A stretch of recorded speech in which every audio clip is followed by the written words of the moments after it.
30 ans que ses addictions le hantent. Dès son arrivée dans la capitale à la fin des années 1980, Pierre Palmade a goûté à la notoriété en même temps qu'aux mondanités parisiennes. Mais le noctambule a vite été tenté par les dérives parfois associées à une telle vie et a commencé à enchaîner les soirées en compagnie de ses démons, la drogue et l'alcool. Dans son livre « Dites à mon père que je suis célèbre », HarperCollins, 2009, dont BFM Télévision a diffusé quelques extraits vendredi 17 février pour les besoins d'un nouveau numéro de Ligne Rouge, le comédien de 54 ans s'était ainsi confié sur ses lendemains de fêtes excessives. « Les douches ne me font pas forcément du bien, je suis tellement en manque que je picole au lieu de me laver. La nuit parisienne était accueillante pour les homos, et là je me suis éclaté, mais trop.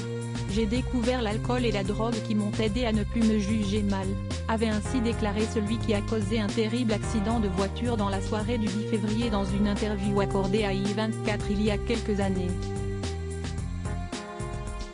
Une lente descente aux enfers rapportée à nos confrères de BFM Télévision par l'acteur François Rollin, qui a eu l'occasion de voir Pierre Palmade lors des premières soirées où tout a basculé. Il y avait d'abord les dîners, ensuite le petit groupe se resserrait un petit peu parce qu'ils avaient des envies de cocaïne et moi, à ce moment-là, j'allais jouer ailleurs parce que je m'ennuyais avec eux. Supérieur à Pierre Palmade, Muriel Robin, Michel Larocque, Véronique Sanson. Les femmes de sa vieille d'addiction qui le suivaient sur scène pris dans une spirale infernale. Pierre Palmade a parfois amené ses démons dans sa vie professionnelle. Michel Larocque l'a ainsi vu sombrer lorsqu'il se donnait la réplique sur scène dans le fameux triptyque théâtral Ils s'aiment, 1996, Ils se sont aimés, 2001, et Ils se re-aiment 2012. Quand Pierre arrivait sur scène, je voyais très vite dans quel état il était. Je pleurais parfois avant que le rideau s'ouvre tellement je comprenais qu'il était ailleurs. Mais il disait que tout allait bien, avait-elle confié, comme l'a rapporté Paris Match jeudi 16 février.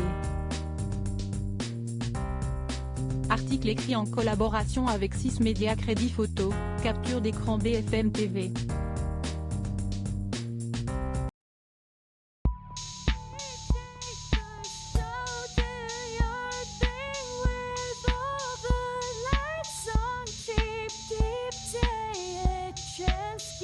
Keep taking a chance.